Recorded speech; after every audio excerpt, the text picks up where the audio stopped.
There's power in a drum beat on a hill above the sea. Power in the voice of a supporter. But it all amounts to nothing. Together we don't sing. There's power when we're not OIC. And they go forever. Old Town Stingery. Valley and mountain, chaparral to the sea. And the colors of our rainbow, sunset, orange, Tory, green. There's power when we're not OIC. ST loyal forever. Someday North County. Desert to islands. Get back on you and me. All our voices strong together as we cheer on our team. There is power when we're not OIC.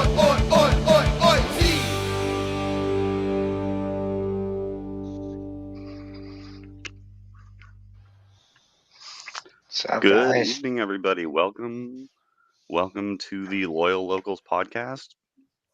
My name is Dylan. I am one of your hosts tonight. And I'll give my fellow hosts a chance to introduce themselves. Nate, you want to go ahead? Yeah, sure. Hey, everyone. Nate Wiggins. Happy to be here with these two fine and esteemed gentlemen. And I'll go ahead and pass it on to my guy right here. Hey, guys. Andres, Chavarro. Everybody knows me as Chappie. Happy to be here. Happy to be hosting the last episode of the Loyal Locals podcast this year. Lots to talk about, and this is going to be a good therapy season. Session. That's what I meant. Thank you. Yeah, so that's the theme of today's episode is therapy session. And spoiler, as Chappie mentioned, this is going to be the last episode of the season, but we'll come on to that later. So thank you all for joining us on this somber Tuesday. So I guess I'll just start off asking you guys, how does it feel to be a San Diego sports fan right now? I personally am a transplant. I didn't grow up here, and I'm kind of bummed out. Well, not kind of. I mean, I use that as like a figure of speech. Obviously, it kind of sucked. Uh, Again, figure of speech. But how do you guys feel as San Diego sports fans right now?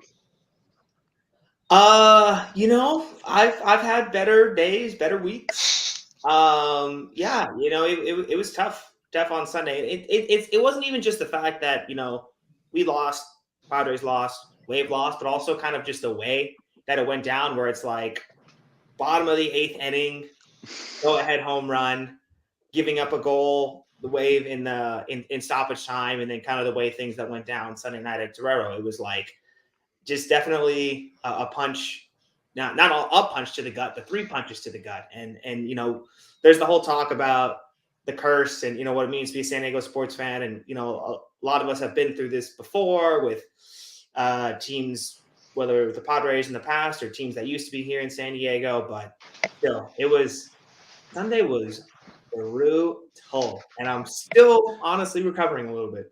Mm-hmm. Um, it was brutal, guys. That's all I can say.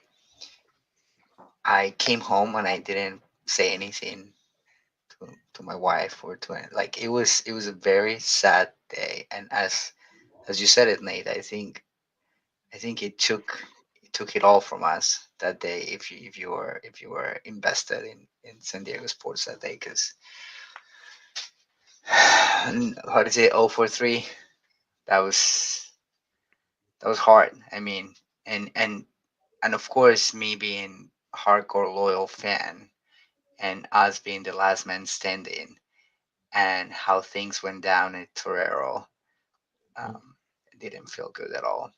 Did not feel good at all. Jeez. No, it was a tough night. I I think it was right around like when Thomas got his second yellow. I literally like left and had to go for a walk because I just like I was a little overwhelmed. It it was kind of tough to see it all. Like overall, this has been a great season, I thought, and it was kind of tough to see it all like come end that way. Like you don't want it to be the punctuation mark at the end of this season. Like that kind of was a tough pill to swallow. But I think ultimately I will look back on some incredible moments this season. But yeah, that was a pretty tough night. Also, it's worth mentioning that this episode will also just kind of be a hybrid lounge locals podcast. So we're just kind of going to be shooting the shit here while we're going through stuff.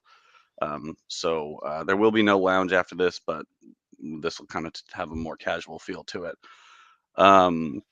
So I guess on a more positive note, what was something like locals related that stood out for y'all since the last podcast?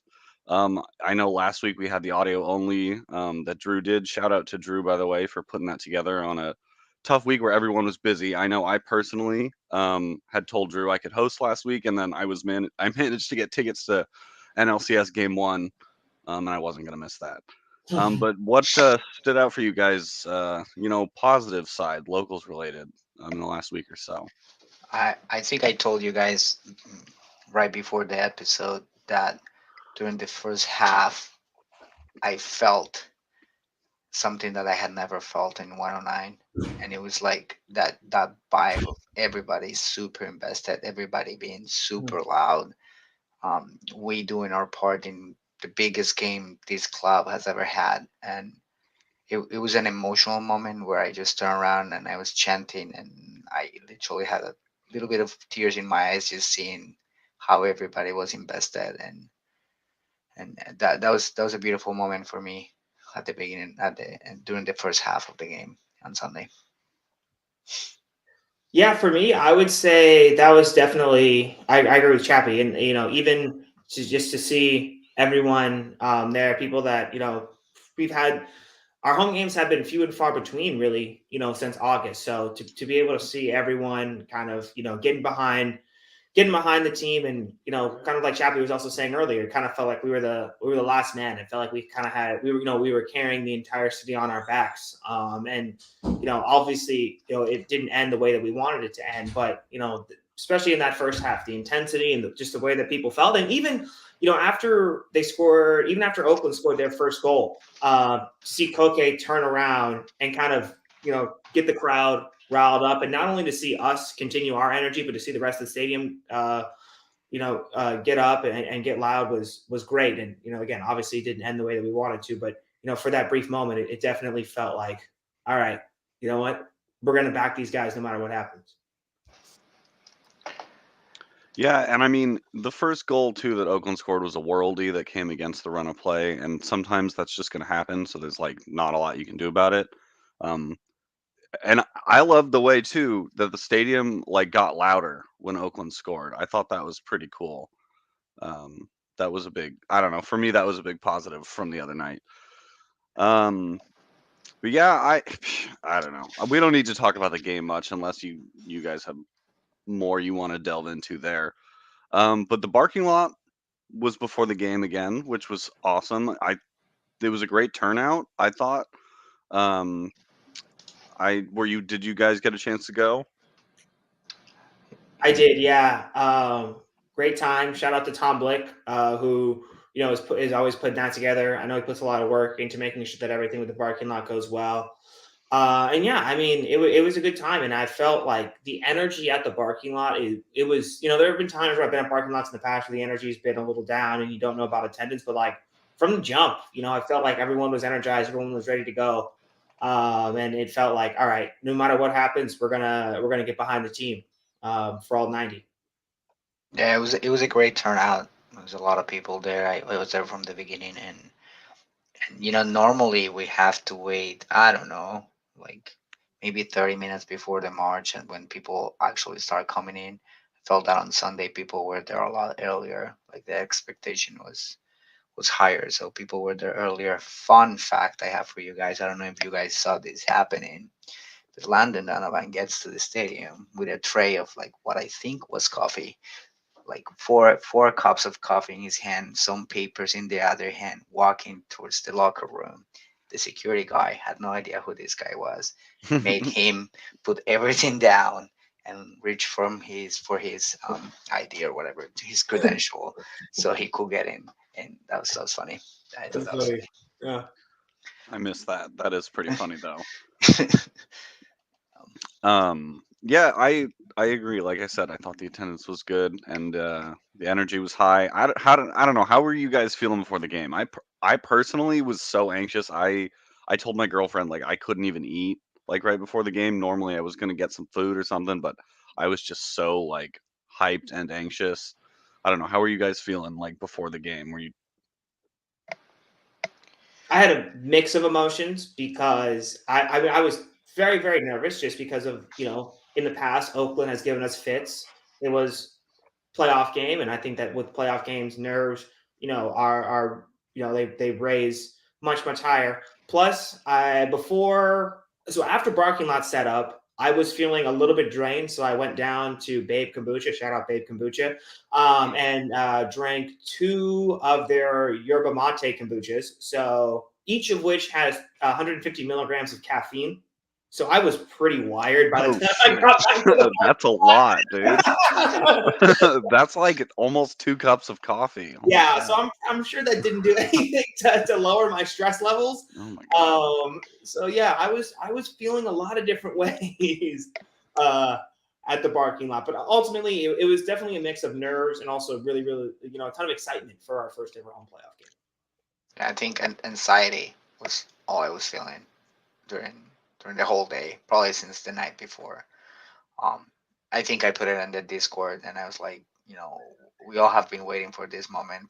They the club owed it to us from last year. Honestly, we should have hosted a playoff game last year. It didn't happen, and it was finally happening, and I just wanted it to start. I just wanted to begin, and just the wait. I think that I was probably a little bit tired by the time the game started because just the anticipation of the whole day and of course all the other sports going on. It was hard, but yeah, it happened. Yeah. It was almost like fatigue from just having Yep. like the Padres was a brutal game, Wave was a brutal game. I had the misfortune of being a Spurs fan, so I had that in the morning, which was a brutal game. So it was a long day. I agree. I think by the end of it, I think I fell asleep like right when I got home. Honestly, I was pretty overwhelmed with emotions. Um, but the occasion was great, even if the game wasn't so good. I would say that like seeing the crowd as into it as it was and the stands as full as they were, normally it takes the crowd like 5-10 minutes after the game starts to trickle in, but the stands were packed like before kickoff and people were hyped and I don't know. The occasion lived up to my expectations even if the game didn't, I guess. But I don't know. Any I Going back to the parking lot though, I have one thing here that we wanted to ask was about did anybody maybe if they know in who's viewing can throw it in the comments, or if either of you know about why we were pushed through before the loyal players came out on the march. I know we were standing there singing for like maybe 10 minutes, and the Oakland players came out, but we went through before the loyal players, and we were just kind of wondering if anybody knew or if either of you knew. Um, I have theories, but okay, throw it at maybe me. This is the maybe they're lounge. not. Maybe it's saved for the after hours. I It'd be mean, for this is the lounge. the This lounge. is I your was last thinking, chance. but, Let's get Infowarsy here. all I'm going to say is that it may relate to a certain player that was signed at the start of the year and Oh, Oh, seriously? how people could have reacted had he walked by. That's just my theory. I have no, let the record show. I have no evidence. That makes too much Just, sense it's though, just and it a theory. makes me It's mad. just a theory. Oh, But it could be a correlation, not a causation thing. But I feel like I'm kind of just putting two and two together. I don't know. Maybe I'll get in yeah. trouble. Maybe I'll get in trouble for saying this. Maybe I'll get in trouble for saying this. reading But the tea leaves. yeah, Yeah, yeah, exactly. I, yeah. I, my theory is different than that. I don't think that was the case. I was in front of, I was in the front, and I could see Megan making faces of like, where the hell are the guys? They were supposed to be here. Mm. Like them going through the like walkies and like, we need them kind of attitude. So I think they waited just as long as they thought appropriate for the guys to come out, but they didn't. That's kind of like what I got from the situation and the operations team that was in front of me. That they were kind of like, because if you remember, first was Koke. Koke was the first one that walked That's by, true. and then all the Oakland players walked by, and it was a good. I don't think it was 5 minutes, but probably a good 3 minutes that they hold it for the loyal players to come, but they didn't come. They didn't come, so they were like, okay, never mind, let them through. Chappie, I Let's don't think see. our two theories are in opposition with each other. Exclusive. Yeah, I don't I think think they're Yeah, there could mutually be some exclusive sort at of all. relation between those two. I think there could be some There sort can of be relation. both. It, yeah, it can be they could both. be both. Yeah, you're That right. was a much more like reasonable and like measured explanation. But to be fair to Nate, I did ask for the conspiracy explanation, so No, this is yeah. This we is hit both ends of the spectrum on that. Yeah, put on Yeah, no, that. but you're right. They're not mutually exclusive. They could be like, okay, guys, come on, and at the bottom they were like, no, we're not going. No, no, I don't think I will. That meme or whatever. yeah. Um, but and the last note I have here, anyway, on the rundown, Colin Martin was man of the match. Colin is fantastic. I think I heard once in a player interview, the player, I don't remember who it was, said that Colin was the best player on the team, like from a technical standpoint. And I think that when you really just watch him play, like if you just spend 10 minutes watching him just move around the field, even without the ball, the guy is really, really, really good. And he played a bit of a different role this season, but he was one of my top 5 for player of the season. But he was fantastic again in a difficult game. So a lot of love for Colin, and I hope he's around, for a long time. Um, but I don't know. Did you guys have any other players that you thought put in a good shift despite what was a rough night? For the record, I'm gonna say it one more time. I think I've said it like a gazillion times to everybody. Colin Martin is the best player of the Loyal, and I have said it, and I people have agree. not liked when I said that he has MLS level because people want to keep him here, but I think he does have MLS level. Um, I have nothing against Colin Martin, but I was very against the man of the match award at the end of this match on Sunday, and I have been vocal about it. I don't think we should have a man of the match when we lose. Um, the players don't like it. You can tell that the players don't really want to get anything that day.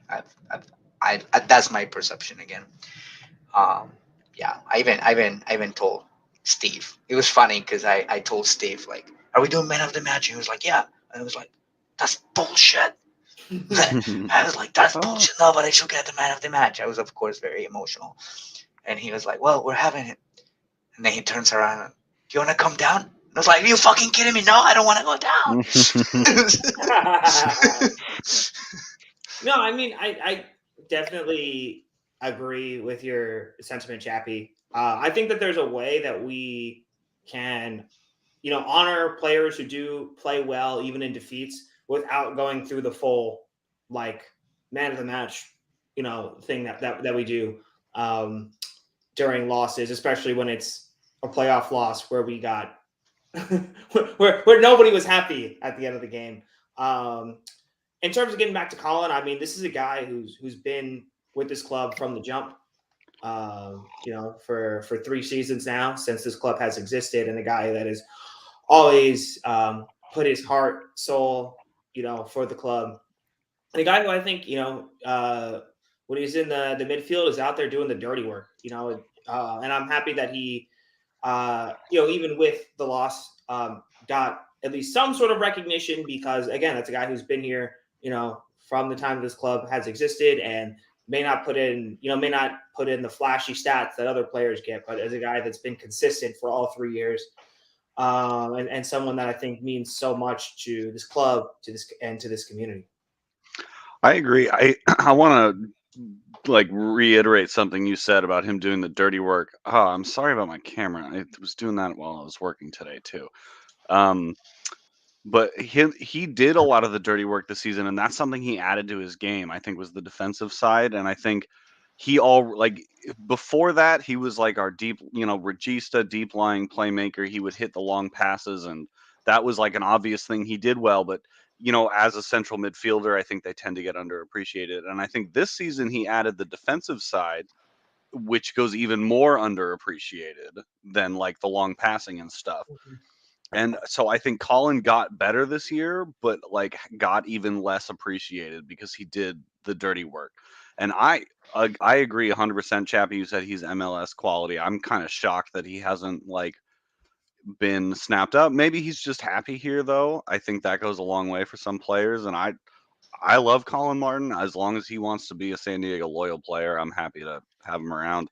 I think he would be good captain material too if Charlie Adams wasn't around. Speaking of Charlie, though, he had a solid game, but I want to just shout out, I thought he had an incredible year, his best season yet, in my opinion. He had a lot of assists, which was awesome, but I just thought in general play, maybe it was just something they did tactically. They were able to unlock him, but I just thought generally Charlie had an excellent season, and I thought he deserved a shout out too, even though he didn't get Yeah, me out of the match. I think that in terms of appreciation of players, it is always kind of unfair to all the other players that do not score goals. Mhm. People are always attracted to the goals, and it's always the Vassels, the Emangs, the Tumis. Like, oh, they scored. These are the best player. But to your point, I think what Koke did this year is amazing. He definitely showed up as the experience, the talent. You know, he came in here and he shows, yes, this is quality. Colin, Elijah Martin, terrific year from Elijah. Like a guy that got used to playing in the other side of the field because he's not a lefty. But the more than the year went through, like the better he got at that position. Colin, Charlie, all these other players that are not always in the scorecard is they did a terrific job. These other guys don't score on their own. They need a team to back them. Absolutely. And I think you're good with stats, Dylan. Are we still the team with the most goals in the league? Well, I don't, not including the playoffs because we obviously didn't score. I think we finished with the most in the Western Conference, but not the most in the league. Let me see. Let's see. Yeah, Tampa had 73 and we had 68. So second most overall, most in the West. I want to shout out one more player who it was unfortunate that he was injured and couldn't play on Sunday, but I thought was extremely consistent all year, and that was Nick Moon. A guy, again, who didn't get on the score sheet a ton, but I felt like there were, so many chances where goals that we scored were created by chances that he created. Even if it wasn't an assist, but, starting things in the attacking third. I thought that he was extremely consistent all year, and he was a guy that, I wish that he would have been healthy because I think that we really, really could have used him on Sunday. Also, he follows me on Instagram, so I appreciate that. Well, shout out Nick Moon for that. He always look at my stuff. It makes me feel important. Yeah, exactly. Nick Moon is an elegant player. He dribbles at a quality that's probably even above MLS, but sometimes his end product is not quite there. But he is a lot of fun to watch play. When he gets the ball, something exciting is going to happen. And that goal he scored against Tampa in Tampa is maybe one of my favorite of the year. That's a good question. Okay, that's your favorite. What about you, Nate? It is one of my favorites, but we can go with that. Yeah. Favorite? I have my favorite.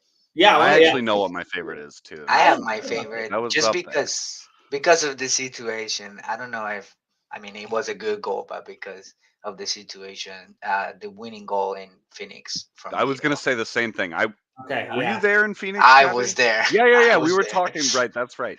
Just being there in the stadium, having the Phoenix fans come out flipping us off, and like you knew they wanted to beat our asses. Like that was just so much fun.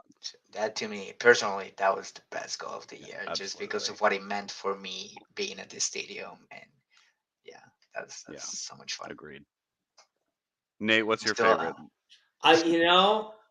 Honestly, I would have to agree with both of you. I wasn't there in Phoenix. I was watching it at my buddy's place in PB, but I remember when we scored that, I immediately jumped up off the couch and started screaming. So, again, not only the goal itself, but the circumstances, who we were playing, the fact that if I recall correctly, we were up 2-0 in that match, and then Phoenix came back and tied it, and it was kind of a, I think you could say that was a real turning point because think about last year, the amount of late goals that we gave up, matches that should have been wins, ended up being draws, and so I think that to be able to deal with that adversity, to be able to respond and get the win on the road against our biggest rival, I think was definitely a sign that this year's team was different, was built different than last year's team was from a mentality point of view. I think, and that was a turning point in both teams' seasons too. That was maybe the third game of the season, fourth game, I think. And for us coming back and winning on the road against, I think, our biggest rival, it's fair to say, was a huge, like you said, it was a huge buoy for our confidence. And I think, it was only the third or fourth game of the season for Phoenix. I don't think anybody knew they were going to be bad yet. That might have been one of those games that shook the confidence of them trying to build whatever it is they were trying to build this year. Excuse me. So yeah, that goal from Guido didn't score too many goals this year. I think he had like 4 or 5, but that was a Always hugely bangers, though. consequential one. Yeah. Bangers only. Sorry, we got a little off track here, but like I said, No, hybrid lounge, so we're having a good time here. But I do want to, getting back to the question about the positivity of local stuff, we do want to give a big shout out to all the energy 109 brought both to this game and all season, at home especially, but also on the road. I think Loyal, I think I'm totally pulling this out of my ass, but I think it's probably fair to say that Loyal travel better than most teams in the USL. I think at most road games we had at least a few people there, even if it was like New York. I know there was Loyal fans. Like I don't think we could have traveled further. Tampa, same thing. So shout out to 109 especially, but also all the people who gave all the passion all year. Spending their time and their money supporting this team. It was a lot And of fun. and shout out to Jason Radcliffe as well, who puts Yes, all those away trips together. absolutely. Director of events, he's absolutely incredible. Yeah. Jason The put together OC, some fantastic trips this year, Phoenix included. the OC trip was amazing. The takeover of that stadium was amazing. Another great goal in the season, Evan Conway with that winning Yeah, goal in that OC game. yeah, That's shoot. awesome. Speaking of players who maybe, I know Evan Conway got some love, but speaking of players who maybe flew under the radar a little bit in terms of their contributions this season, he scored a bunch of goals and also played wingback, which, like, I'm certain he's never done in his career before because he was a striker when we signed him. Mhm. So, like, that he was willing to do that for the team and then also scored 9 or 10 goals. Like, I hope we can hold on to him because we got a gem there. That was going to be, not to this could be a whole nother conversation about who's coming back next year and whatnot. But he's a guy that I'm really curious. Is he one of these players that has gone from USL League One to the Championship? Is he a guy that's going to say, all right, do I want to parlay this and see if I can continue to rise up, or is he a guy that is saying, hey, I like what I've got going in San Diego? I mean, there are so many questions I think about the roster going into next year, and again, that's this conversation and that we can have later on in this podcast. But I think he's one of the guys that's kind of at the forefront there. In terms I think he Yeah. has the quality to go up, but I agree. I think he needs the minutes before he goes up. I agree. I think and hope he'll stick around for another year or two. But he's only 24, 25. He's got time. And I do hope that he goes to the MLS or even Europe if he decides that's what he wants to do. Because I think he's got the talent, and he played in League One before coming to Loyal, but he played in League Two before that. So if he can get to the MLS, he is one of the first players that would be like the complete example of the U.S. professional pathway. And I think that, like, even if he never goes on to play for the national team, I think that's the kind of thing that U.S. soccer needs to develop, is guys like Evan Conway, who come all the way through our system, tier 4 to tier 1. So I hope he goes to the MLS someday, but I hope he sticks around for another couple of years. Yeah. But yeah, sorry, again, lounge, we're getting off track here. But again, huge shout out just to all the members of the SG who just are keeping it growing and helping us, keep it fresh and keep it exciting. And also, again, huge shout out to Drew for doing the voice only pod last week. That was very clutch because, again, I think the entire city of San Diego was distracted by the Padres. And also, just Drew, we all miss you.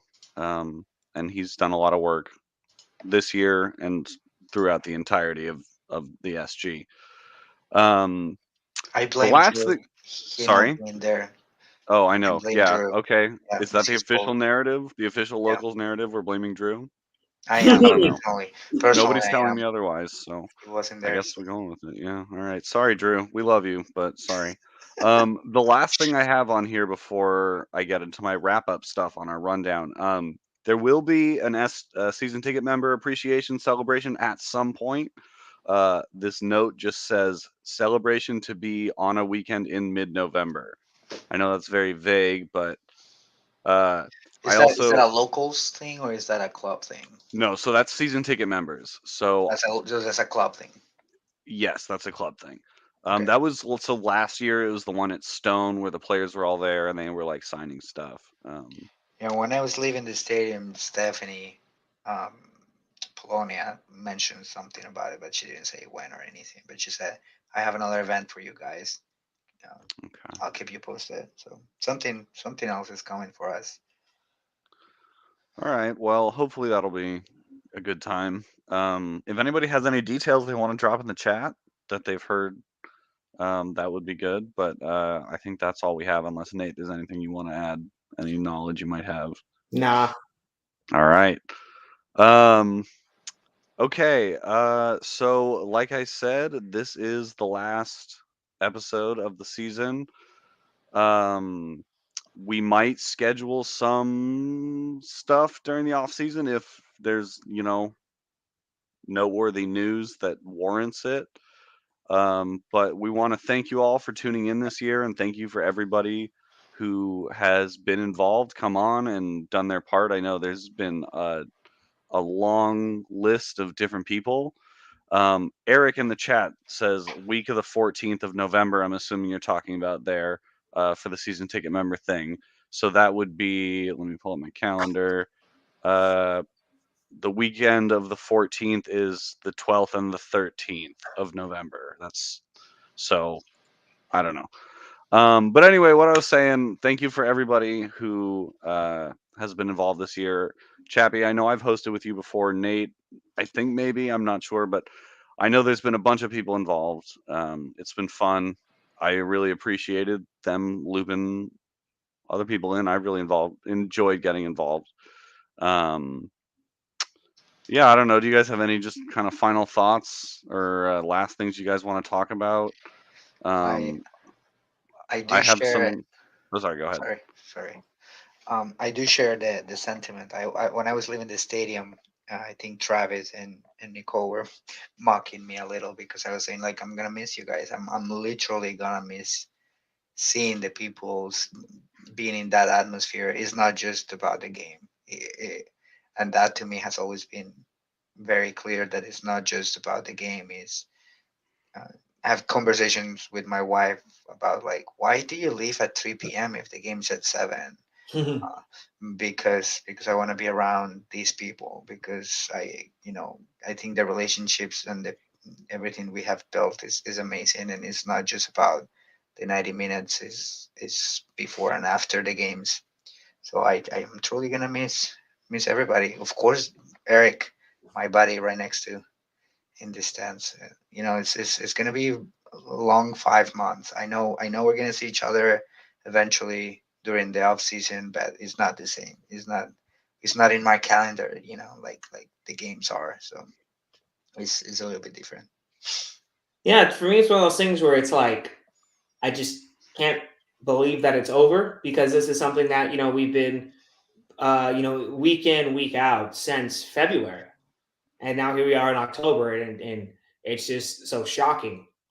And again, like Chappie's saying, it's more than just the 90 minutes. It's about the setup. It's about going to Coronado. It's about the parking lots. It's about anything that happens after the game. Like all that stuff is a part of outside of just the 90 minutes. And I'm just very, very grateful to everyone that has, every single member of this incredible group. Also extremely grateful to everyone in leadership that has, with everything that's going on in their personal lives and family life, to be able to put the time to help build this incredible group. And want to thank the Steve Brockoff in particular, and the incredible work that he does to keep this group, to that has made this group what it is. Drew as well, who I actually had the wonderful opportunity to see last week while I was traveling on a work trip in Chicago. He took the train down to see me from Milwaukee, so it was great to see him. But yeah, everyone, Sean Stone, Nick Duffy, Jason Radcliffe, every single person, Tom Blick, um, obviously you, Chappie, Travis, Nicole, um, you know, yeah, just the incredible work that leadership does is, this group would not be what it is without the work that everyone's putting in and day out. Yeah. Absolutely. Oh, sorry. Go I ahead, wanna, Chappie. Go ahead. I wanna shout out, and I don't know if I'm gonna be banned from the podcast for the rest of my life, but Uh-oh. I want to shout out Chavos because I feel that what happened this year, what we built during this season, this year, was amazing. There was a lot of things going on at the beginning, and the way we ended up the season, the synergy or whatever you call it, is amazing. We're one. We're the supporters group. We're in 109. We know, like, we support each other. We know each other personally. So that to me was also a big win in this year. And shout out to the people who organize the drum practices and the capos, Nick especially, but everybody who has taken charge in doing that. The it's always fantastic, but I know they put in a lot of work this year, and I remember there was one game specifically sometime during the summer. I don't remember which game it was, but where I myself thought like, wow, the drum sounds so good tonight, and like people remarked to me too, like, wow, the drum sounds so good tonight. And I know that there was a lot of work that went into that. But going back to what you were saying, Nate, earlier, just about like the things outside of the 90 minutes, it's like it is the community. That's what I've gotten out of it, is like, like I said, I'm a transplant to San Diego. I'm a new person here, and I know some people, but as an adult, it's hard to it's hard to meet people, make friends sometimes, and like it's the community that comes with the supporters group. And I remember I was talking with Drew one time. We were watching a game at Bluefoot, I think, and like it was when actually it was the conversation. He told me that he was leaving, but he was talking about just how he was telling me how much it meant to him that like all these people had come in and like built this community, and it was you know it it resonated with me. Like I think that's really what's important, is like we have all these great people that have gotten to know each other through the great times on the road, at the home games, at the pre games, and I don't know. It's been a lot of fun. It's been a great year, and I can't wait to see what comes next. I know this sounds like a lot of wrap up, but if you guys have anything you want to talk about, like what are you hoping to see going forward? Like what are you, maybe not like next year necessarily, next year, but also like 1, 3, 5 years time, what are you hoping to see from the supporters group? What are you can be wild about it, you can be realistic. Like what are you hoping to see? Um, I my I hope to see a complete full 109 standing and chanting. Um, that's kind of like what I dream about. And if you missed this part of the show when I said I'm repeating myself right now, but during the first half of the game on Sunday, I felt something that I had never felt in 109, and with the stadium being packed and with us all being together and shouting, and that's kind of like what I have dreamed about. And if we can get that to be the whole section, even take over 108 and 110, and that will be amazing. I don't want to open the kind of worms of the other stadium, but um, But that's what I would love to see. It's just getting bigger and louder and getting to meet more people. That's amazing. Like I I I I walk around the stadium and I say hi to so many people now. That is, it's amazing. And I don't mean it like bragging, like, oh, I know so many people. It's not. It's just, it's my community, is where I belong. It's like people know me, I know people, and if I can get to know the 6,000 people that go to Torero, that'll be amazing. You know. Jason, yeah, there it's getting highlighted, but he brings up a good one, and I agree wholeheartedly. Even stronger away contingents. Not that we didn't do incredible this year. I think there was Chappie, what, at least 20 of us in Phoenix. Yeah. Monterey, there was 30 probably or more. OC, we filled a few buses, but we can always get more people up there. Like that would Mhm. be a lot of fun. Um, Eric is asking what will our new section be at Snap. So I don't know, Chappie. I guess we're opening that bottle anyway. So if there's anything you did want to say that you were holding back, um, Oh I no, it's just like, just imagine if we could fill that section, whatever number it is at Snap. I think it's like the one directly behind the goal. I want to say is like 138 or I don't care. It's gonna 137. be I think, 109 for loyal but people. right, it's going to be 109. It's gonna be 109. And there's the supporters section too is like 5 sections wide, I think. So there's lots of okay, if we're really diving in on this, if Snapdragon is where we play, there's lots of room for growth. Oh yeah, 100. And it's something good for me, you have those bars at The that safe section standing. that don't let you fall, and I do need that stuff. So that's a positive note there. Personally, I need that stuff. So Yeah, I really like the safe standing and the folding seats. I don't know if you guys have been to Snapdragon yet and noticed this, but in certain sections they can lock the seat so people can't sit down, which is kind of fun. So we could do, the section behind the goal, lock the seats, and then the other ones you could let. I just think the fold down seats is a good option. Like it gives you versatility, especially if they have locks on them. yeah, So I'm excited if that's the case next year. yeah. I'm excited. Um, When is the loyal gonna say something about this? If people want to know, like, if anybody from the loyal watches this episode, please let us know. yeah, yeah. People I are know Weston's gonna about listen to this at some point. So Weston, get that train rolling. I would imagine. I don't know if it'll be anything soon, just because of the potential, the potential ripples, from an announcement like that. I would say, again, just from reading the terrain, like we'll be at Snapdragon next year. And like I said, I have a lot of thoughts on it. But like, to me, my biggest thing is that if this is to me, the way that I view it is like either they move into Snapdragon or MLS puts an MLS next team in Snapdragon, I which would agree. which makes Somebody, it an yeah, absolute disaster. So to me, it's like, yeah, if this is what you have to do to ensure that no one else encroaches on this market, a market that MLS has been eyeing for 20 years, if this is what you have to do, like, go ahead and do it. My biggest thing with the move into Snapdragon is that it needs to be a stepping stone, not the final destination. That's the I way. That's agree. the way that I view it.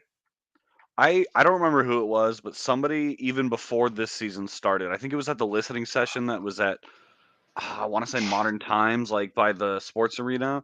Somebody said to me that like, or maybe it was Andrew, I don't even know, at the listening session, said something about like the goal is to make sure the goal with Snapdragon wouldn't be so much that like it's necessarily the perfect stadium for us. Like you're saying, it's not necessarily the long term solution, but it is to kind of like if we're playing at Snapdragon, it's a lot harder for the MLS to put either a Next Pro or even an MLS team in that stadium. It's much easier for them to come in and say, what can we do to elevate Loyal to an Mhm. MLS club? And so for that reason alone, I think it makes a lot of sense, and for me is enough that like I could swallow a lot of other things, even though I do kind of like Snapdragon, even though I was not expecting to. I've been to 2 Wave games there now, and I was pleasantly surprised. So that all combined, like if they do announce Snapdragon, I personally will be pretty excited about it. And also the transit connection. Mhm. I don't know if you've ever talked to me after I've had a few beers. You know that like transit and like urbanism are important things to me, and being able to take the trolley to the games is big. That's massive. And Absolutely. that's gonna help get bigger crowds in too. Now that you're saying this, is that what all these trolley pictures are about? I'm kind of wondering. That's kind of my thought. Because it's just trolley and Because buildings. there's no way it's downtown, right? Like Yeah. there's no way. Sorry, loyal. We'll just spoil. Yeah. We're just speculating. we're one step ahead. One step ahead. Yeah. So I want to highlight Eric said in the chat, fuck MLS. I agree wholeheartedly, but like the idealist in me says fuck MLS, loyal will lead USL to prominence internationally, but I think realistically San Diego is a market the MLS is going to Yeah, come yeah. to. And so It's if it's going to happen, I'd rather loyal be involved than get smushed. Sorry, Nate, go ahead. no. I mean, it's there's so much that could happen within the next 5 years. My biggest issue with moving into Snapdragon and potentially going down this path of maybe seeing ourselves in MLS in 5, 10 years is like, I think that there's something that can be said for trying to grow too quickly. You know, Mm-hmm. if, Fair. if we're being totally honest, I mean, the only 2 games that were complete sellouts at Torreira were the last game against New Mexico and then the playoff game against Oakland. Like there were times where Torreira was closer to what, like 3,000, maybe 4,000 in a 6,000 seat stadium. That's the thing though, is that this, like, while you're right, we did only have those 2 sellouts as far as I know. This year the attendance was consistently higher than it was last year. While we may have actually literally had more sellouts last year, the average was lower. And like we had more games that were like 3,000 But, something last but year. also, do I you don't think think we had that? lower than 4,000 this year. Well, but also let's not forget that what was it for the first 2 or 3 games last year? It was in True. 2021. It was True. limited attendance. So I guess I'm maybe not. we need to see the average Oh without yeah, that. I'm not disagreeing with you. My whole thing is like, look, you struggled for a lot of the year to sell out 6,000. Now you're moving into 35,000. True. Yeah. No, like Yeah. on a scale, I'm actually curious for both of you. On a scale of 1 to 10, how confident are you that next year at Snapdragon will consistently be getting 10 to 15,000? Consistently, because I'm on a scale of 1 to 10, I'm at like a 2 or 3, maybe. No, we're not Yeah, going to get 10 to 15,000. if Yeah. we if we do good, I think they're gonna have an average of 6 to 8,000. Yeah, If we yeah. do Yeah. good. So I would be We do good. ecstatic with an average of 6 to 8,000. I think And it's the problem with it, in my opinion, is the atmosphere. With 3,000 people, you have an atmosphere at Torero. With 6,000 people, I don't know how much you have at Snapdragon. We're gonna That's find and out. I haven't been to Snapdragon. Both of you have been, so you would know more about kind of just the acoustics of the stadium. What the vibe is like. But just I don't know, just from like looking at the stadium itself, the big open end. I'm Yeah. like, ooh, I how wouldn't loud can that stadium get consistently? I wouldn't describe it as designed with like acoustics in mind. I definitely don't think that was something they were thinking about. That said, for a stadium where I don't think they were thinking about acoustics, it's louder than I was expecting it to be. Right. yeah. Uh, Also, I didn't. Also, to be honest, and I'm not talking shit or anything, but there was no like chanting or anything like that. Yeah, well, that's a whole People, other conversation. but like in my opinion, like to say how we will sound, because I didn't experience that, so I don't know how 109 will be there or the locals will be there. I don't know if the sound is gonna get lost or not. I remember when we went to Phoenix, the stadium is so open that we couldn't hear what is it, whatever their supporters groups is called. I could not hear them, and they obviously were chanting, but I could not hear them because it was open. It was just lost in the air. While Torero's closed, so it doesn't matter how loud you are, you're heard. So I that's wanna in terms of an atmosphere, is gonna change. I'm sure about that. I wanna if you can, Dylan, pull up Jason's comment again one more time. Wave I dance. mean, so you talk, and Jason, if you want to, if you're still here and want to respond to this in the chat, talking about a significant bump moving to Snap. I mean, I don't know. Again, as someone who hasn't been to Snapdragon, is that has not been to any, was not at any of the Wave games that were at Snap. Like, is there like, does the stadium really cause that big of a difference in attendance? Like, were there people that were like not going to Loyal games because they were at Torero that will suddenly start going to games because they're at Snapdragon? Like, I don't know. I'm not Jason, and I'm gonna give him some time. I'm gonna give my opinion because I guess I think that highly of my own opinion while I'm giving him time to type. Sorry, that was a joke. But yes, is my answer definitively. And I was actually going to say that because I have reason to believe that tickets would be cheaper, first of all. Like season tickets, I think the cheapest season ticket at 109 for the renewals this year was like 300, something like that. I have reason to believe it would be way cheaper, like to sit in the supporters section. So first of all, boom, right there, cheaper.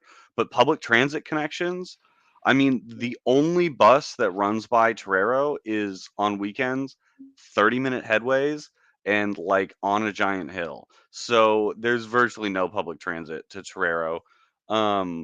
And There is a trolley Snapdragon, station that's like a 10-minute walk, but okay. well, but yeah, but up a giant hill, right? I Yes. mean, like it's you work up a sweat walking up that hill. Um, so the trolley stop is big, but also Snapdragon is nice. Like the concourse was probably the thing that was the biggest pleasant surprise for me, other than like the atmosphere inside the bowl. Like it's just nice to walk around the concourse. They have great food options and very recognizable San Diego food staples. Like cliche stuff, but like your Hodad's, your taco stand, Crack Shack, I think was in there. Like it's your staples of the area.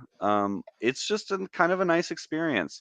And I think that it absolutely draws people who wouldn't go to Torero. Sorry, that was a super long-winded way of saying yes, but That's uh, fine. And that's my belief. I was gonna highlight that comment that just pop up Yeah, there. shiny new Because thing is it's always shiny people new like, thing and people want to go to. I know it has been said just now, and I've read a lot about it in terms of what the Wave has brought to this stadium. I also want to tell people to chill out in those with those stats, and this is why, because the Wave had two massive attendance because it was the first game at Snapdragon that they probably spent the whole year marketing budget for that game, and then they have a playoff game at Snapdragon, which didn't sell out. I was there; it was not sold out. The playoff game. So I want to see what a regular season will be for for the Wave at Snapdragon. I don't think they're gonna open the whole thing, to be honest. no, it'll be just the lower bowl, Just the lower bowl. 100%. So I just wanted to make that comment.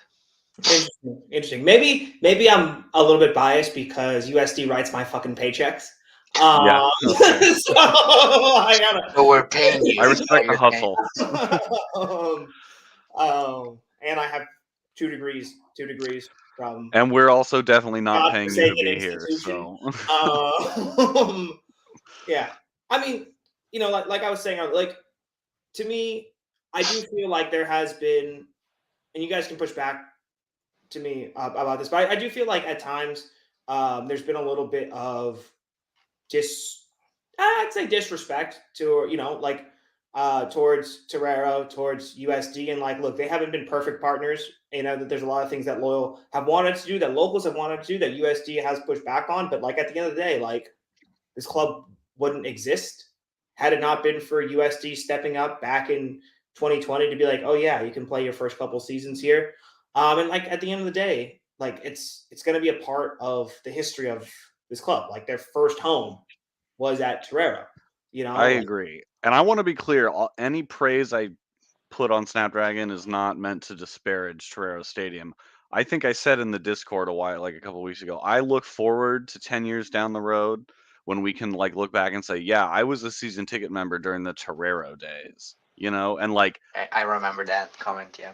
yeah, and like, I mean, I don't know, I kind of hate that our last game at Torero was what it was, but I think for me, the like last two big memories I'll have at Torero are the New Mexico game. Getting go down on the field was obviously awesome gesture by the club and was a lot of fun. But that big win against San Antonio at home, like they were the best team in the league and we spanked them. And like I remember actually the game after that was like only a few days later was Oakland at home. Then we lost, and it was like I remember the stadium felt like just so quiet that night because I think everybody was so emotionally hungover from that San Antonio game.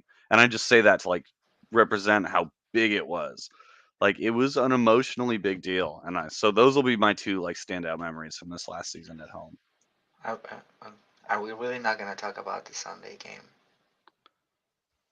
I mean, wait. I I mean I thought we did. But like we can talk about it more if you want. I this is all I'm gonna say, and I hope you two are listening to this. But Thomas Ameng and Alejandro Guido, you can play as bad as you want, and I will never hold anything against you. But don't ever take the hope away of the fans. That's what you did on Sunday. Yeah, I know. I agree. And look, we can talk about whether or not that was a red card on Thomas Among. I think the Oakland player dived, but like, look, it's the playoffs. You have to maintain your composure. You can't be doing that. You can't be doing that. It's the playoffs. You have to be better. You cannot get sent off in a playoff game. I don't care what's happening. And I was saying it to people around me on Sunday. I don't want to hear about the refs. I don't want to hear about Yeah. this, that, and the other thing. We were down 2-0 by the time both those red cards happened.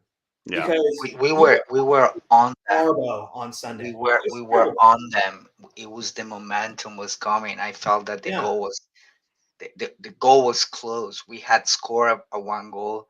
We will have lived the best 10 minutes of our lives at Torero, regardless if we didn't score the second one or not. Yeah. That took away everything. Personally, I felt anger, but the atmosphere deflated. It was like just you took away the hope.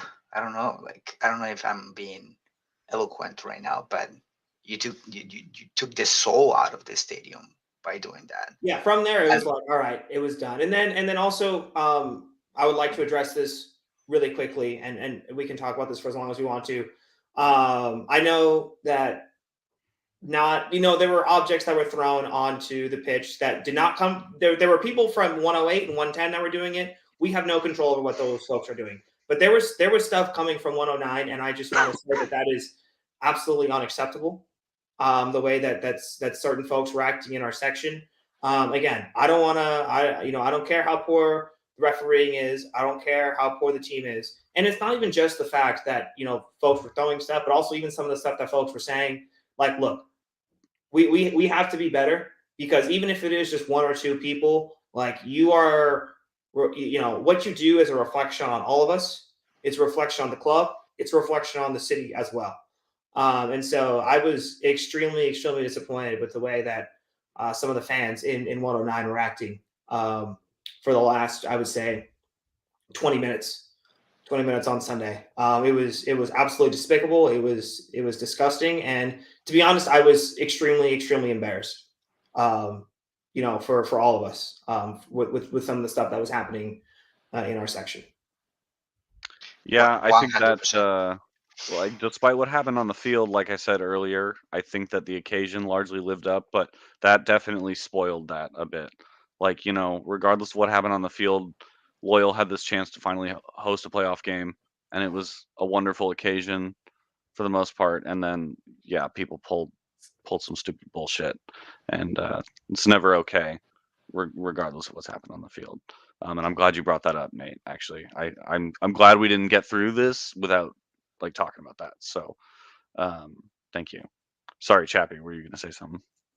No, I was just gonna say I was gonna try to put some positive note Okay. to something terrible. Like I agree with, and I don't want my words to be taken in a different way. You should never throw anything on the field. I am okay with you yelling whatever the hell you want. To be honest, um, like as long as it's not, I don't know. To an extent, you can. In my opinion, you can yell whatever you want. Kind of like that's kind of like a lot of people go there to do that. But on the positive note, it made me realize how passionate our base is and how this is a freaking soccer town, and and that's probably the only positive thing I can take out of that that that we and seeing it not just from one eye from but from around the stadium. The people were so involved with the ref, and the people were upset about it, and being upset is okay. Just the throwing things part is the one that I can agree with. But I hope my words are not taken in the wrong way. But I'm trying to take something positive out of that rage that happened during that game. I appreciate the positive spin. But yeah, it I don't know. I don't really have anything Yeah, no, and again, to it's add not to it's it. not it's not just seeing people invested is what probably made me feel good about it. I mean, it's just it shows that I think that people care. You know, it's the opposite of love is not hate. The opposite of love is apathy, Yes. and certainly people were not apathetic on Sunday. No, Uh, they were not. and to me, my whole thing is like, all right, you can channel that, that rage and that anger. Just maybe channel it in a different direction than Hmm. you know um, some of the actions that we're seeing on Sunday. And again, it wasn't just our section. I think again there were multiple things that were thrown from other sections. And again, we have no control over what other folks are doing. We can only control what's happening in our section. And I will say, I was as soon as that stuff started happening in terms of the objects being thrown. I mean, it was very very quickly that people were pointing out who was happening, and those people were escorted from outside of the section. So I was very happy that we do have that culture of accountability, that culture of kind of self policing within our section, because again, at the end of the day, I think everyone realizes that it's not just one person; it reflects on all of us, and that's the last thing that we want is to have that reputation of you know being a club, being a fan base that's like that.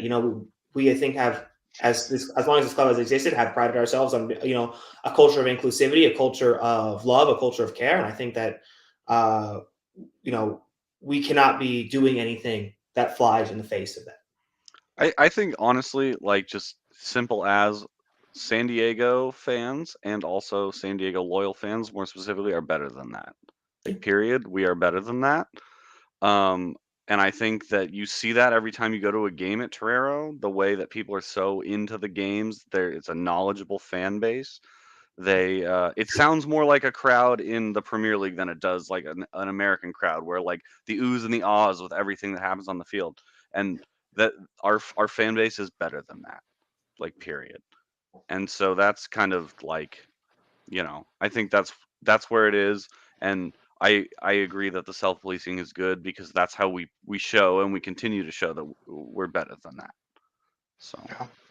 There's um, always room for improvement. of course. I will. Yeah, I could not agree more with you in terms of, and I'm gonna say this word once again, the atmosphere in that stadium is just amazing.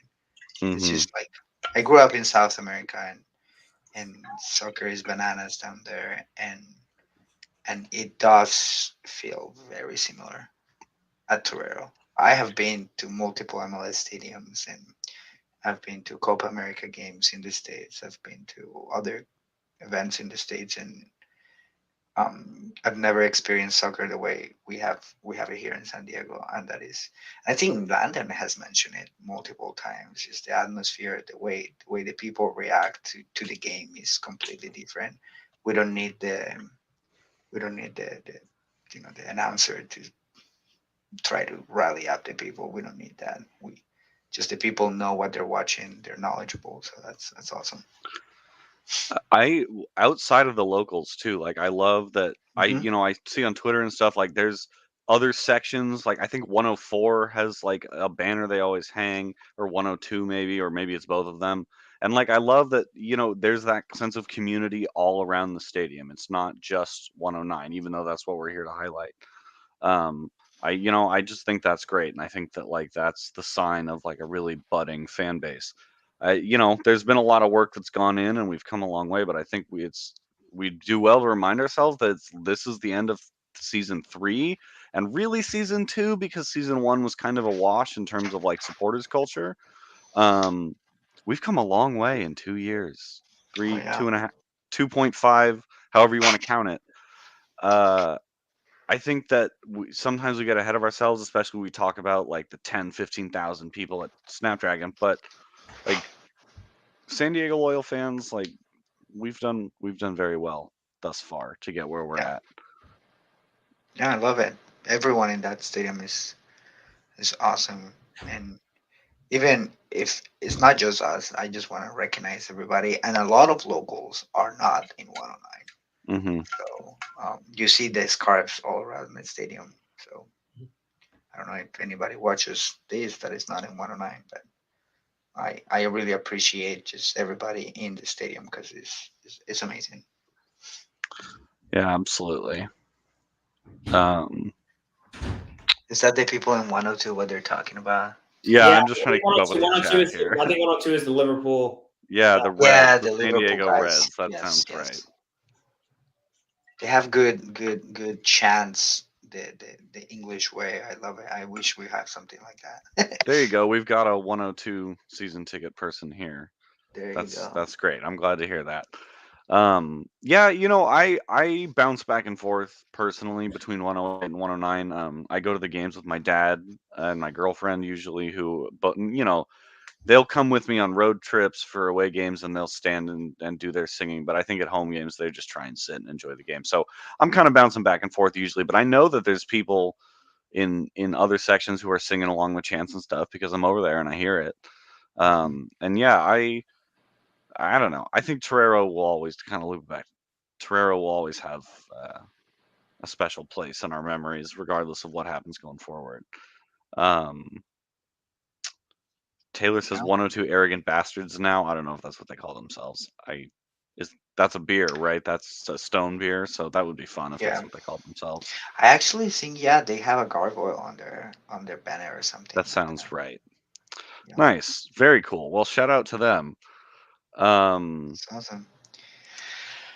I don't know. yeah, I could talk all night, but I don't know how you guys feel about yeah. I was gonna it. say I don't have much else. I'm sure there was something else I wanted to say because I could I talk mean, forever, but again, this could open up a huge can of worms, but like let's do it. maybe let's talk if y'all want to talk about you know I personally think there's a lot of unknowns with this team going into next year in terms of who's going to be back. Who knows if the manager is even going to be back? Like, Yeah. I think that I would love to see them run it back with this group and maybe make a few signings. But like the thing with USL is that there's so much change year to year. I mean, even the fact that we've had so many players that have been here all 3 years is like I think definitely the exception, not the norm within USL because you have a mix of guys that are career USL players. You have a mix of guys that are using USL as a stepping stone. You have a mix of guys that are kind of using this to wind down their careers, which also want to give a shout out to Jack Metcalf as well on his retirement. Again, a guy who's been here from the jump, has given his heart and soul to the club. But I mean, yeah, I mean, how do you guys feel about the way that this roster could look next year from the manager to on the pitch? Well, I think the managers are gonna stay, and that's based on absolutely nothing. That's just my my ass, I guess.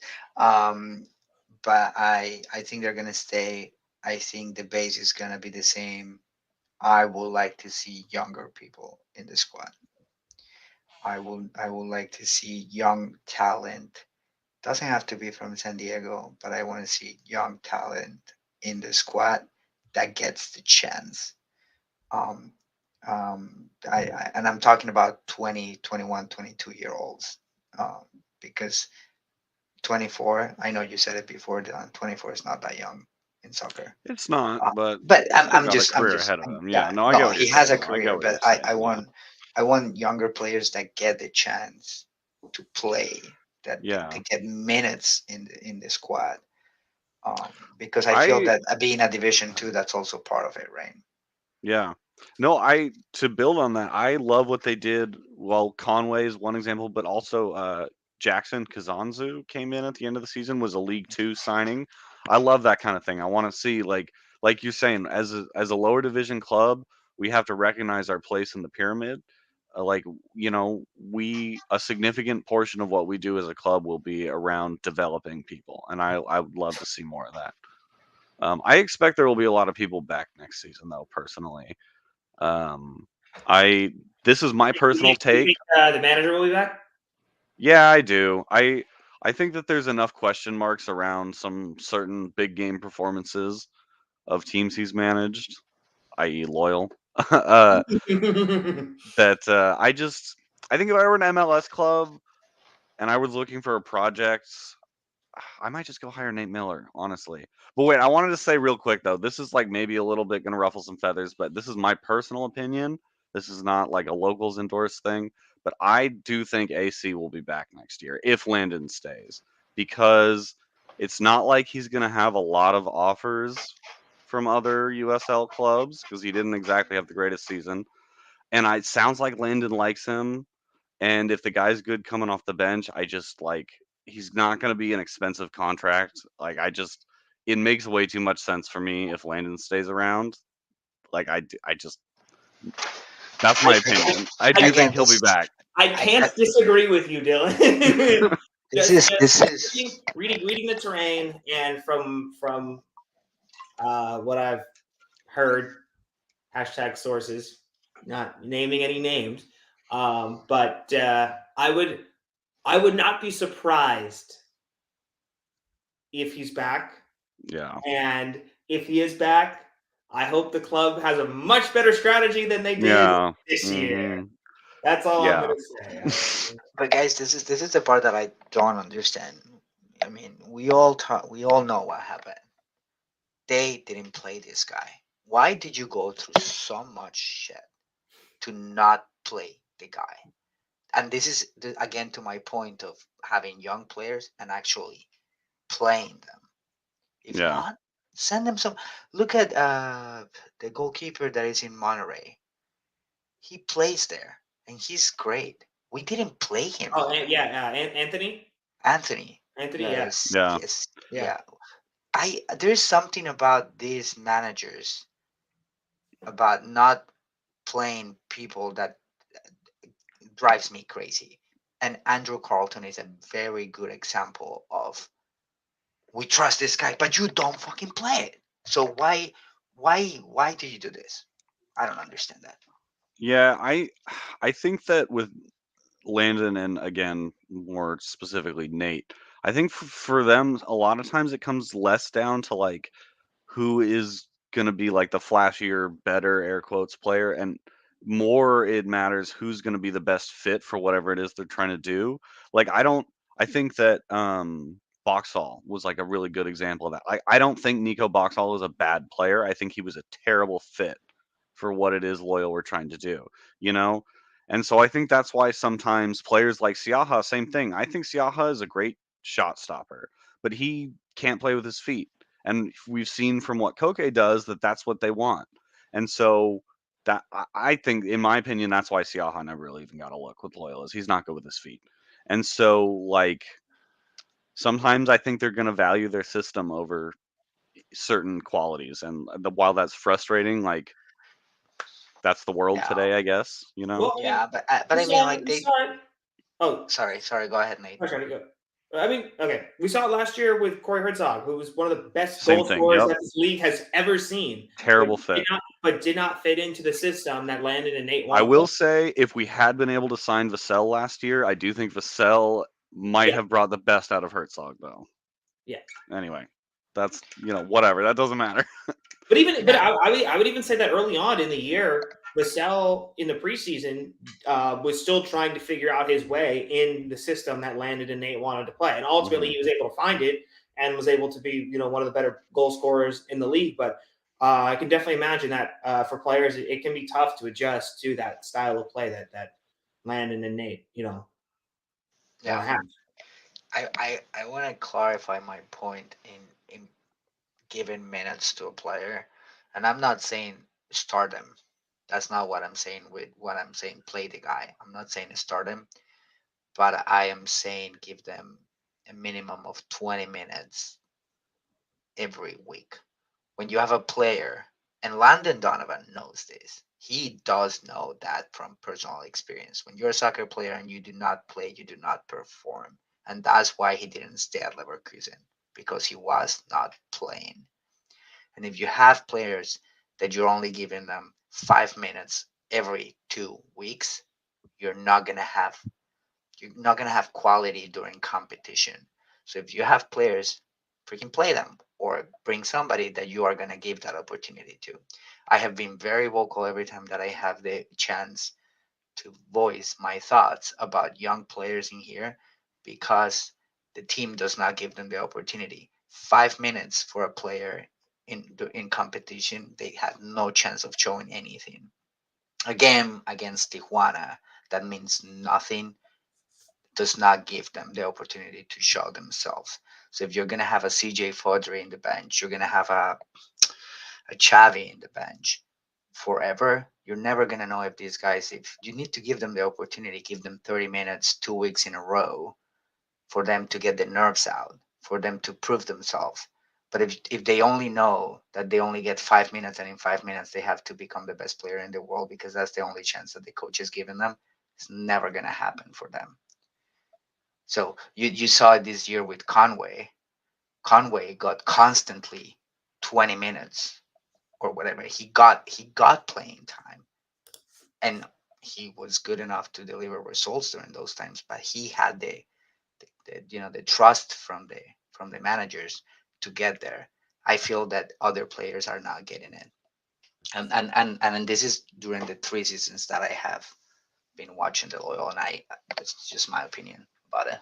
That's what I meant by giving players minutes. No, I agree. You're totally right. And to circle it back, if guys like AC who are come with baggage, who are going to come with baggage, like are not going to play more than 5 minutes, it's like why did we go through all that? And I think the AC discussion is kind of hard, like because everybody's gonna have their own opinions on it, and I try and check my privilege whenever I'm talking about like that situation. But I wanted to give the guy a chance, like to show growth. He's like 21 now, 22. Like there's room for growth there, right? But I just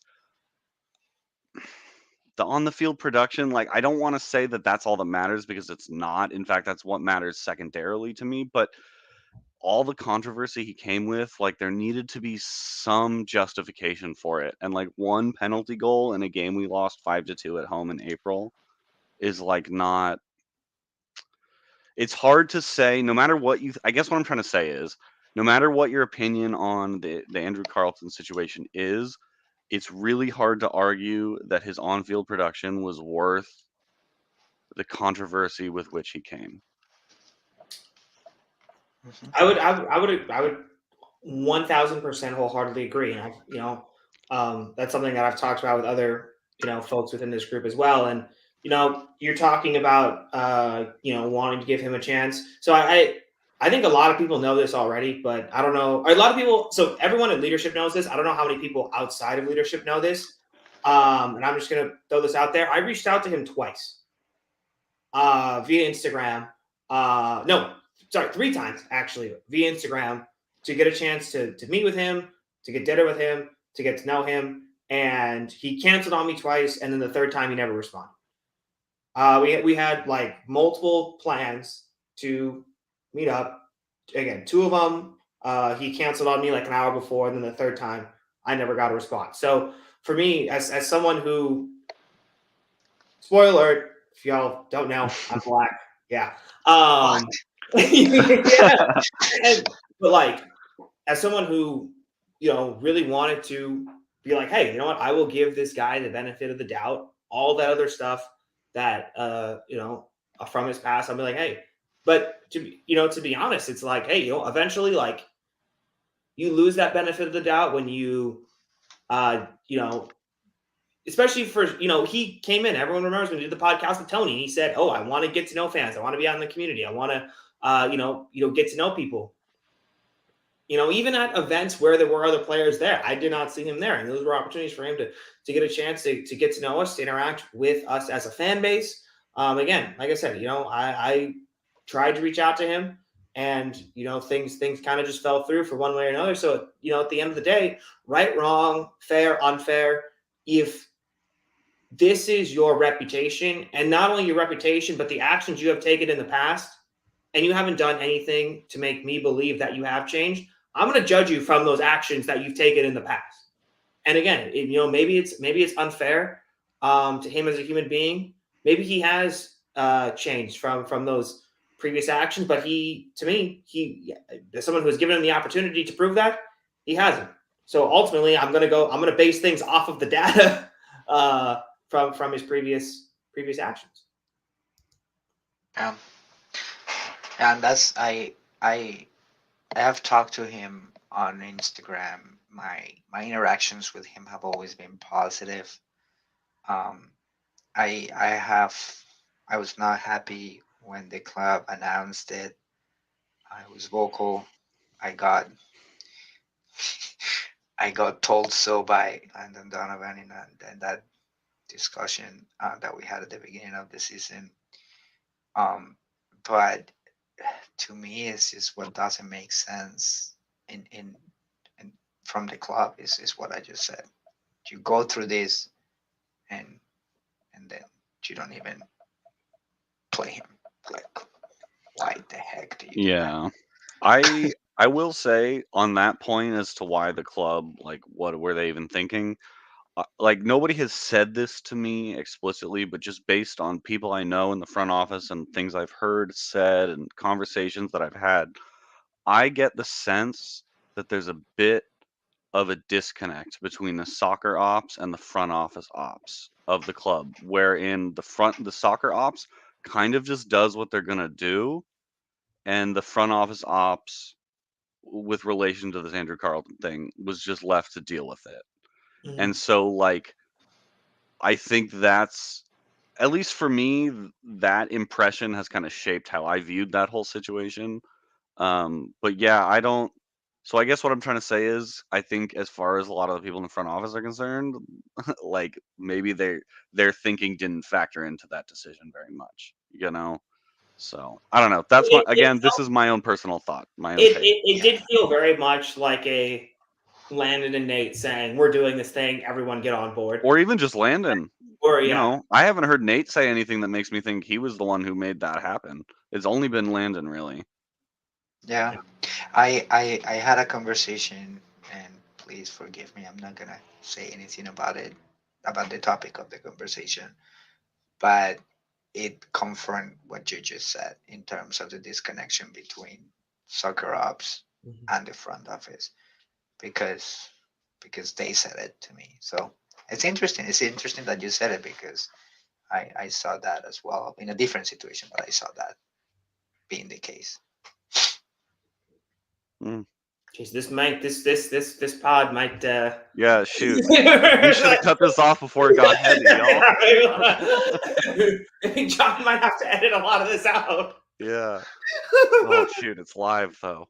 But no, it is, like we said, this is gonna be the last pod, the last regularly scheduled one for the season. Yeah. At least I think if you got some dirty laundry you want to air, like, now's the time to do it, I suppose. Yeah. But yeah, I don't know. I think that situation was tough, and I fear that they're gonna push forward with it and not handle it a whole lot better. Is my fear personally. If they do bring him back, then the club better be prepared for, because it'll be what happened back in what was that, March was when they, whatever, yeah, I think it was like March, April. It'll be that times 1,000. Right, it's And I'm gonna be really way trying, worse because it's like, really, you're doing this again? Seriously, exactly. really? Yeah. Yeah, I actually don't know how to highlight comment. Can we highlight Taylor's comment? Yeah, I was gonna say we got to bring that up. Down there. Can we get yes? Yeah. Yeah. And I think that is ultimately the bottom line, is that, hey, we are independent. You know, we support the club, but we don't have to carry water for the club. You know, that's Well, kind of the way that I view it. It's like, we can support the guys on the pitch, but I mean, there was a point at the start of the year where I was seriously considering like boycotting games because of all this thing that was going down. And I feel like that's one of the things that, we have the benefit of being, with being independent, is like, hey, we can say our voice, and like, we don't have to agree with every single decision that the club makes. to the contrary, I think it's our obligation as an independent supporters group to disagree with things we disagree with and be vocal about it. Because if you love something, like we all love this club, and you want it to be the best it can be, you can't just be a yes man.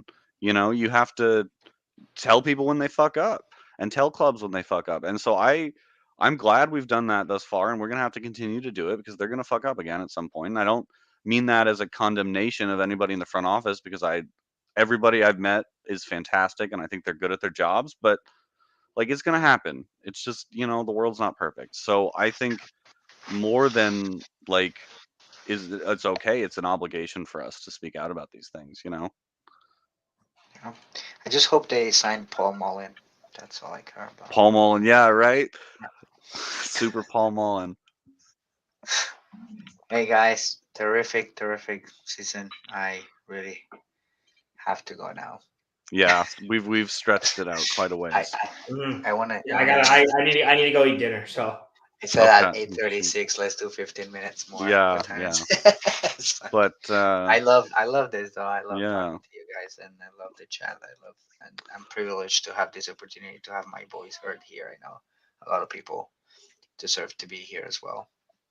absolutely. And shout out again to Drew and John, especially. I know you're always behind the scenes pulling the strings here. You should bring And yourself in, John. yeah, if you want to We wanna jump on see you. camera, John, get the love here at the end of the last episode. Yeah, there you go. Yeah, John, I don't know if you haven't ever hosted a pod, you might not know, but John does all the work basically. We just show up and talk.